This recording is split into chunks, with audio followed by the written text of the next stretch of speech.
I'm Pastor Cheryl Gaines, Senior Pastor of Regeneration House of Praise, the Church in the Field in Southeast Washington, D.C., and founder and executive director of Project Eden, or Everyone Deserves to Eat Naturally. Cool, thank you. Hello, I am Reverend Loretta Riles, and I am project director for Eden. And I met Pastor Gaines through another organization, my church and my pastor, which is Greater Mount Pisgah. And I love working at Eden, and I should say volunteering at Eden. And it's a passion. I love seeing things grow, and not only things in the ground, but I love seeing people grow. Okay, my name is Deacon Byers. I am from Regeneration House of Praise, the Church in the Field, and a father, and also I consider myself a mentor, to men and young men, and just thankful to God to be able to make a difference in other people's lives, because I hear it, they tell me, so that's my story, part of my story. Certainly. So, I'm Xavier Brown, and my goal for this video is to highlight the work that people are doing around the city, and really kind of shine the light and raise up the voices so more people can see and get it out there so people can support. And we can, I think, Exactly.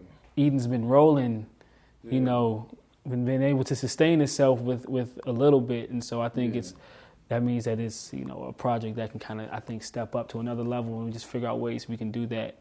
And so basically, I just want to, I know we recorded some stuff, but just get more. You all stories about Eden, like what's going on with Eden, and your vision for Eden, and how people can contact you all, how people can donate, volunteer, donate resources, donate money. We'll start with the donate. People can donate at our website, projectedendc.org, or contact us at 202-574-1610, 202-574-1610.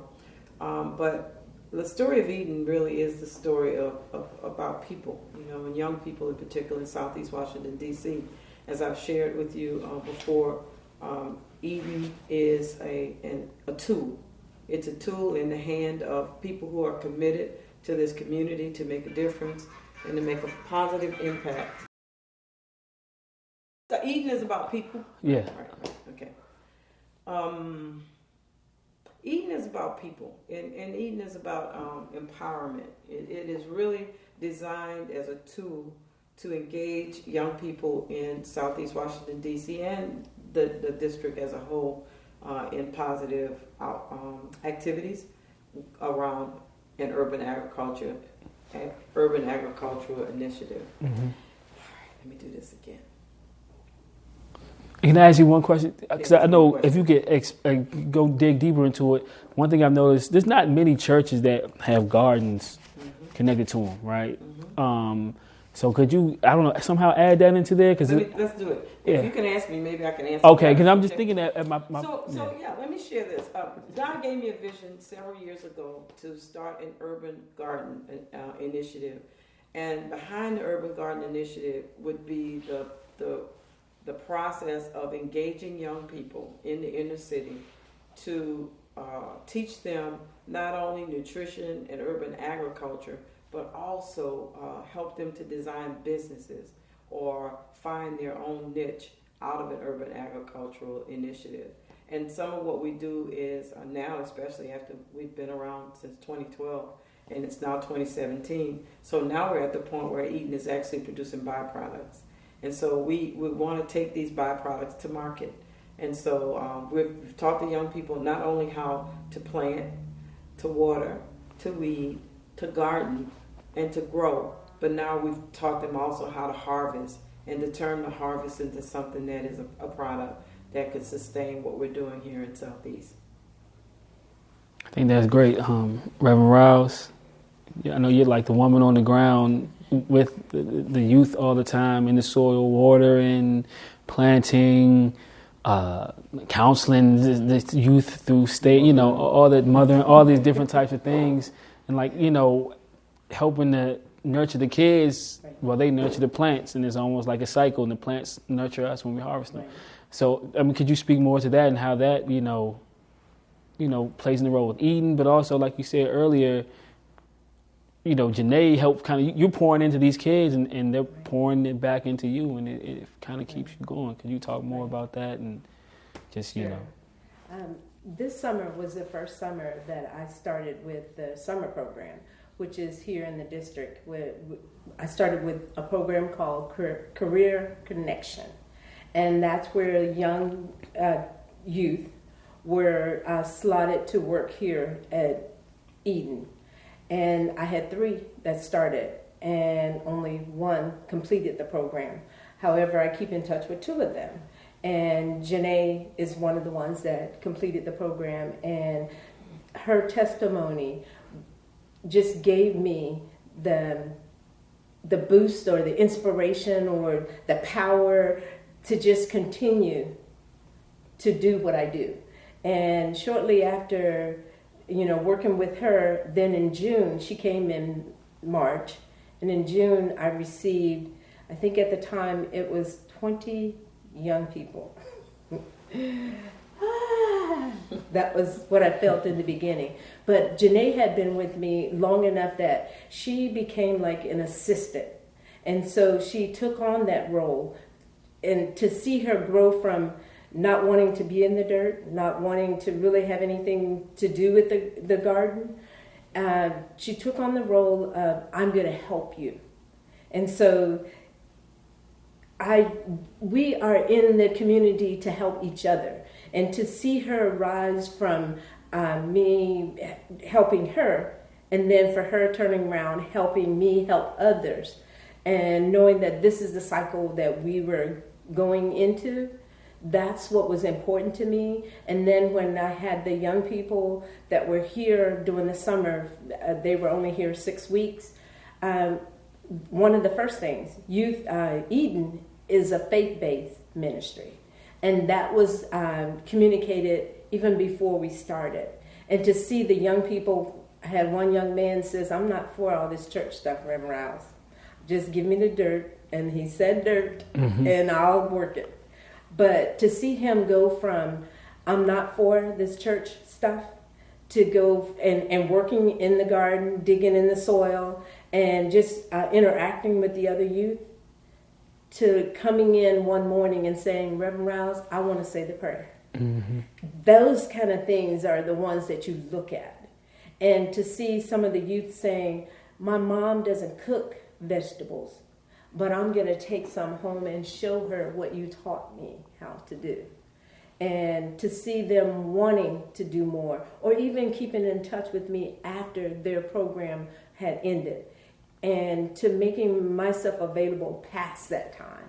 Those are the things that were important to me, because we can work in the garden and we can keep it strictly in the garden. But we working here at Eden, we not only worked in the garden, we were able to take field trips. There were some youth that had never stayed in a hotel that were able to stay in a hotel. We had a visit to the White House, you know, and it wasn't always we're having fun or we're working in the garden. We didn't always work in harmony, but that's the beauty of it, because it's just like the soil. It's not always going to work with you. But once you cultivate it and dig in it, you can get it to work where you need it to be. And that was the situation with some of the youth. Not all of them made it through the program, but I feel that walking away from it, it left an impression on them. And even though some didn't like me personally, by the end of the term, they said, I'll be back next summer. So those are the kind of things that keep me motivated and keep me focused as to what my goal is. My goal is to impart something to change your life, to change a youth life. And I know I can't do it all. I know I can't change them in all areas. If I can just do one thing, if I can affect one youth, then that's important to me. And I know that's important to God. And knowing that I am a servant and a servant serves. And that is my duty, and that's my passion. That was powerful. So, Deacon Bias, you're the handyman, person who keeps it going, opens doors, unlocks doors, super helpful, always positive. The mint man, make good mint tea. So speak about like you and how when you first started, you weren't a gardener, but you've learned over time. Okay. And how that process is, where you see yourself in the process. And I was thinking about that was my thought, the process. But really for me, the process started with my father having a vegetable market. And we used to have to plant little beds of garden around inside the fence of the house, outside the house. And that's where I really got my first, hands in the dirt and selling, getting a chance to help to sell vegetables and fruits in the market. But once I came to Clem, I met Apostle Fenrick, who even before Eden, she brought up the idea of planting vegetables and fruit, starting with the seed. And actually the excitement of seeing what you plant actually bloom up in the bud and actually become something. So for me, it's about not only the process, but the faith process and seeing something come to light when you see it at the beginning and don't know what's going to come out of it. And I'm happy just to be a part of something, serving and doing what God would have me to do. And as a man, it makes a bigger difference because you never know who's going to come into your circle, particularly the young men. And if you take the first step in doing something, then they'll be more motivated to want to do something that may seem simple and not interesting. But if you do it yourself, then they will be eager or even wanting to do it, and just allowing them to be able to do it themselves, and they have some success in seeing, the plants grow and seeing and blooming in their confidence. That's what makes me happy. You had your hands in the soil, and that's how you learned to where you are now. Yes, plant identification, everything. And I think the other part is, in terms of the process, it's like a puzzle. All the pieces coming together. And I just believe that God put the right people around me to help me so I can be a helping and a blessing in someone else. So, I give God the credit, but also give the people God put in me to inspire me, to motivate me to be a blessing to someone else. Well, Deacon Bias touched on something that I think is profound as well, because again, it was a vision that God gave me, or a dream that God gave me to do this garden in the urban city, in the urban core. And I would think that even when I got the vision, I didn't even know that it would really be Southeast DC. I'm from New Orleans, and so I was in New York when God gave me the vision. But when He called me to Southeast, I began to preach about it. And tell everybody about the vision that God had given me for this garden, and the other things that go with it, the byproducts, bringing things to market, and also our food truck. Ultimately, I've been talking about it for years, and so some of the people who are members or former members remember way back then. And so I remember one gentleman, I saw him in the community, and he really wasn't a member, but he was a supporter of our ministry, and he said to me, "Pastor Gaines, I heard you got that garden." I said, "Yep." And so what Deacon Bias and Reverend Rouse have described is the process of when you're called to do something and make a difference, and then to put your hand to the plow and to look back, not turn back, but to keep moving forward, and to see God put everything in place that needs to be put in place for it to happen. So now it goes from me preaching about it and talking about it to people literally being able to eat from it. And it's a powerful thing to see. And that, what Reverend Ross described in terms of process with young people, is what we've seen as well. Some of the most difficult young people, some of the ones everybody else wants to write off. They want to just give them away and let them, slip into the abyss of nothingness even. but we love them and we want them, and we know God has put something in them for the community. Yeah. You know? And so, as Reverend Ross talks about the reciprocity that goes from us pouring into them and them pouring back, we believe we can do that for the entire community. Mm-hmm. Those that we touch, those that we reach, and those whom we reach others. And so we're excited about the process. We're excited about what we see happening. And we're excited about the possibilities as others see what we've been doing here in Southeast since 2012.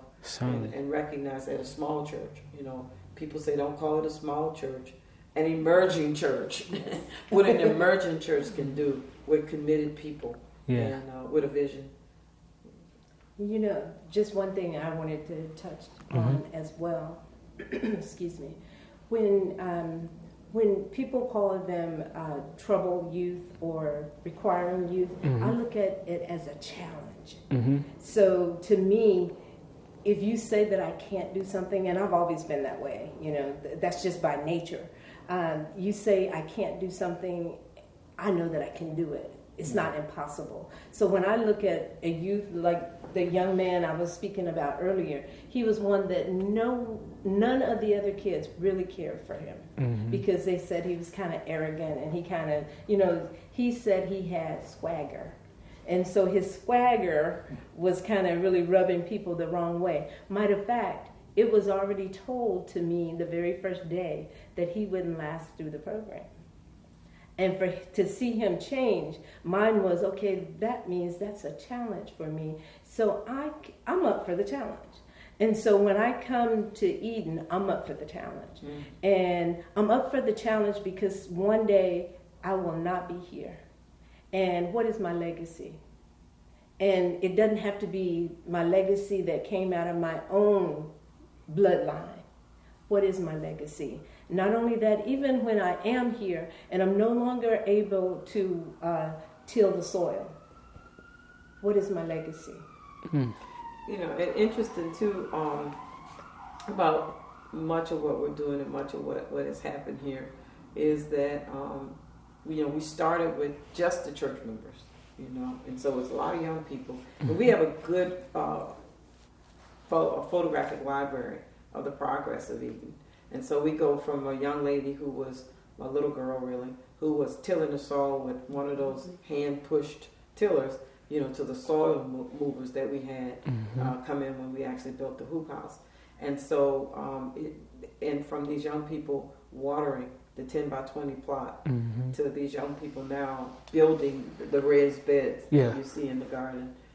I think just comparing Eden to other places, a lot of places just get thrown up.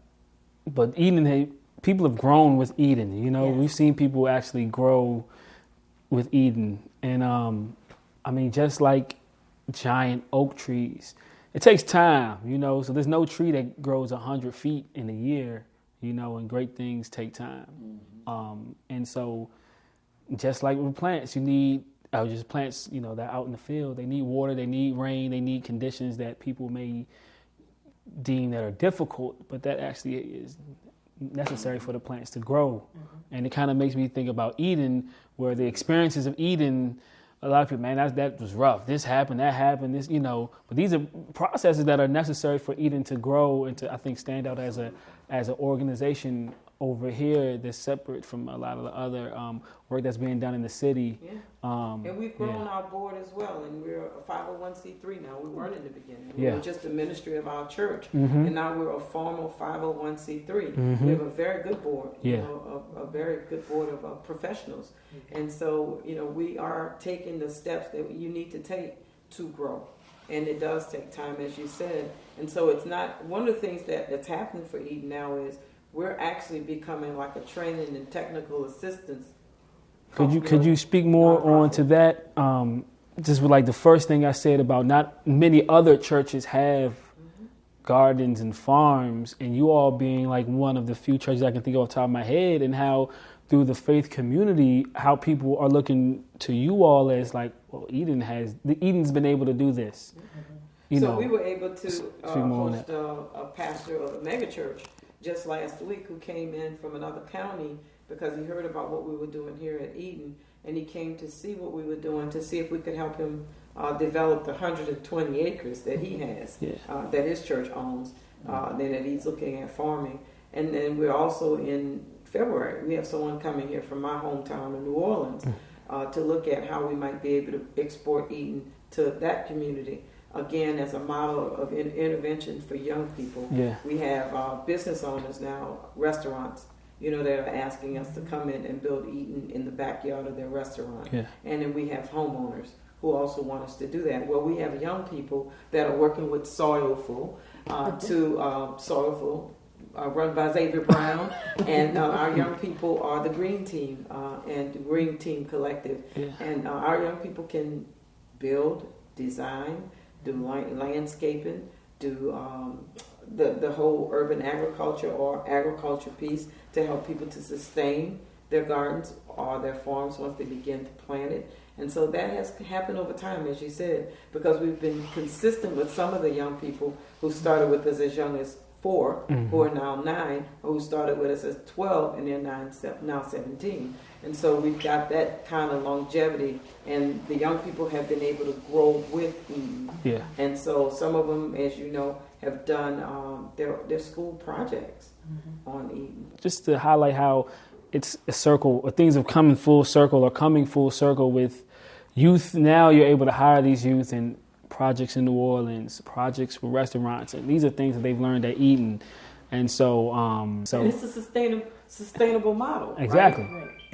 Exactly. It's something that, of course, you need resources to help to develop, but it's self-sustaining, over time. And we're there. We're getting to the point now where, we can export what we do. Yeah. And the young people connected to us with their company and Soilful can actually, get paid, or other partners that we have can actually get paid to do what we've been doing, all of us on a volunteer basis, because what our goal is economic empowerment. You want to be able to take these young people from conditions where they may be dependent to being self-sufficient. Self-sufficient. Yeah.